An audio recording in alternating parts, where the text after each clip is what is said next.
बिल्कुल ये बैकडोर नहीं है, बैकडोर को बढ़ावा नहीं दे रहे। जो जीरो टॉलरेंस करप्शन के लिए जो मुख्यमंत्री बात करते हैं, ये करप्शन है, ये करप्शन है। बैकडोर से जिनको वो एंट्री दे रहे हैं, क्या जिस तरीके से अपराधियों का मनोबल हमारे प्रदेश में दिन रात बढ़ता जा रहा है और इस तरीके से आपराधिक गतिविधियों को अंजाम दिया जा रहा है, और साथ ही में चिंता हमारे लिए इस बात की भी है कि भैया लोजपा के कार्यकर्ताओं को क्यों इस तरीके से चिन्हित किया जा रहा है, क्यों इस सरकार में पासवानों को चुन चुनकर उनकी हत्या की जा रही है। नमस्कार, मैं हूं शुभी और आप देख रहे हैं न्यूज़ ऑन नेशन। लोजपा के प्रमुख चिराग पासवान इन दिनों बिहार में आशीर्वाद यात्रा को लेकर काफी ज्यादा सक्रिय दिखाई दे रहे हैं, लेकिन इन सब के बीच मीडिया के सामने वो जब भी आते हैं अलग अलग तरह के मुद्दों को उठाकर मुख्यमंत्री नीतीश कुमार से अपनी मांग रखते हैं। इसी बीच आज जब एसटीटी अभ्यर्थी उनके द्वार पर पहुंचे, उनसे गुहार लगाने लगे और ये कहने लगे कि हमें न्याय चाहिए। क्या कुछ हुआ वहां पर? चिराग पासवान एसटीटी अभ्यर्थियों को लेकर क्या कुछ कह रहे हैं और एसटीटी अभ्यर्थी कैसे उनसे गुहार लगा रहे हैं, आप पहले उनकी पूरी बातों गोली मारकर उनकी हत्या की गई। अभी कुछ दिनों पहले ही 17 जुलाई को मैं उनके यहाँ था, उनके घर पे एक कार्यक्रम था, उसमें मैं सम्मिलित हुआ था। जिस तरीके से बिहार में अपराध बेलगाम होता जा रहा है, ये चिंता का विषय हमारे मुख्यमंत्री जो हमारे प्रदेश के गृह मंत्री हैं, उनके लिए भी ये चिंता का ये विषय होना चाहिए कि जिस तरीके से अपराधियों का मनोबल हमारे प्रदेश में दिन रात बढ़ता जा रहा है और इस तरीके से आपराधिक गतिविधियों को अंजाम दिया जा रहा है, और साथ ही में चिंता हमारे लिए इस बात की भी है कि भैया लोजपा के कार्यकर्ताओं को क्यों इस तरीके से चिन्हित किया जा रहा है, क्यों इस सरकार में पासवानों को चुन चुनकर उनकी हत्या की जा रही है। जो समर्थक हैं लोक जनशक्ति पार्टी के, जिस तरीके से उनको चिन्हित कर कर उनकी हत्या की जा रही है। मैं मांग करता हूँ मुख्यमंत्री नीतीश कुमार जी से कि जल्द से जल्द इस घटना की उस स्तरीय जाँच करवाएं और जो भी दोषी हैं उसके साथ सख्त से सख्त कार्रवाई की जानी चाहिए। बता दें कि जिस तरीके से एसटीटी अभ्यर्थियों के द्वारा लगातार राजधानी पटना की सड़कों पर भी आक्रोश देखने को मिला है, अपनी मांगों को लेकर वो राजधानी पटना की सड़कों पर उतरते हैं और अलग अलग तरह की मांगे बिहार सरकार के सामने वो रखते हैं, लेकिन इन सब के बीच आज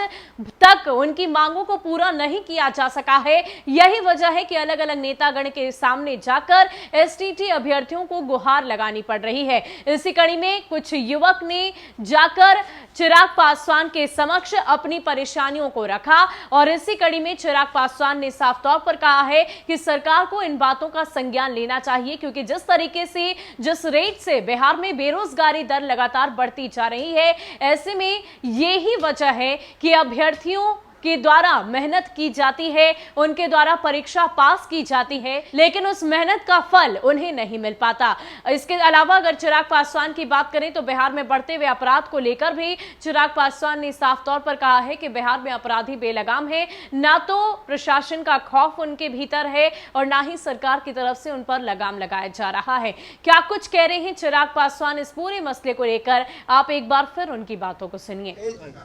एसटीटी का आप लोग जानते हैं कि 2019 से मामला आज से नहीं अटका हुआ, 2019 अभी चल रहा है 2021 में एक बार फॉर्म बढ़ाया, ऑफलाइन एग्जाम ली गई, रद्द कर दी गई, फिर ऑनलाइन लिया गया, फिर भी एक बार रिजल्ट दिया गया। 12 मार्च को रिजल्ट आया, 12 विषयों को आप लोग देखते हैं कि 12 विषयों को रिजल्ट आया, 24,599 12 सब्जेक्ट का, और उसमें कहा गया कि आप लोग की नौकरी पक्की है। जितने पास क्वालिफाई किए हैं, वीडियो कॉन्फ्रेंस यहाँ तक मंत्री जी, शिक्षा मंत्री जी को के द्वारा कहा गया, उनके साथ साथ आईएएस अधिकारी जो शिक्षा विभाग में बैठे हुए हैं उनके द्वारा भी कहा गया।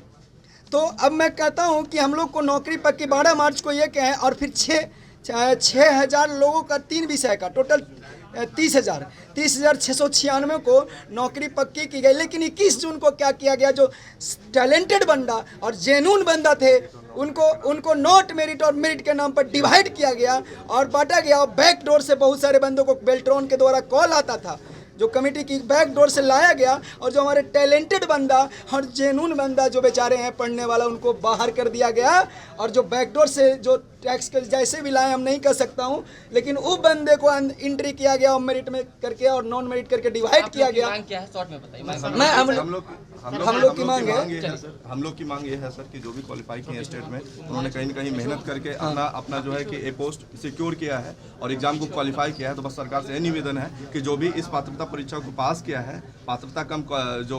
नियुक्ति परीक्षा को पास किया है, उस सभी की जो है कि ज्वाइनिंग सुनिश्चित करें। इसी बात को लेकर के हम चिराग पासवान सर जी के पास संघर्ष की लड़ाई चल रही है इन लोगों की। भाई किसी भी चीज में आप एक नियम बनाएंगे ना, और ये नियम आप ही के द्वारा बनाया गया था कि आपने एग्जाम लिया, अब एग्जाम में जो लोग क्वालिफाई हो गए हैं तो आप उनको नौकरी देने में उनको आपको क्या दिक्कत आ रही है? उसमें अब एग्जाम होने के बाद जब आपके पास सीट आपके पास अवेलेबल है, जब आपके पास वैकेंसी है वहाँ पर, उसके बाद उनको वहाँ पर भर्ती करने में आपको क्या दिक्कत आ रही है? और ये अनियमितता ये जो हर विभाग में इन्होंने बना दी है, STET का तो मामला है ही, पर हर जगह भाई आप एक नियम बनाते हैं, उस नियम को आप खुद फॉलो नहीं करते हैं, और उसके बाद जब हमारे बच्चे जब छात्र जब सड़क पर आते हैं, इनके ऊपर आप लाठियां भी चलाते हैं, इनको आप दिन रात दौड़ाते हैं। भाई ये आज की तारीख में पढ़ा लिखा बिहार का युवा है जो कि सक्षम है बिहार को आगे लेके जाने के लिए। इनको अगर आप अपना जेन्युइन हक आप नहीं दिलाएंगे, इनको अगर इनका अधिकार नहीं मिलेगा, तो आने वाले समय में सोचिए बिहार के युवाओं की क्या हालात होंगे। और यही कारण है कि युवा बिहार छोड़ कर दूसरे प्रदेशों में जा रहा है, वहाँ पर जाता है, वहाँ पर समर्थ होता है, वहाँ पर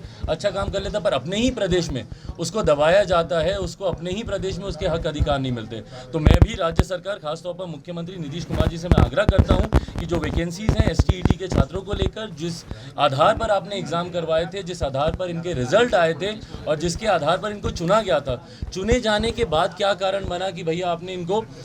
उसमें से कुछ लोगों को आपने छांटने का काम किया, वो आपने क्या आधार बनाया? मैं चाहता हूं कि जितने लोग इसमें क्वालिफाई हैं उनको जल्द से जल्द उनको नौकरी पे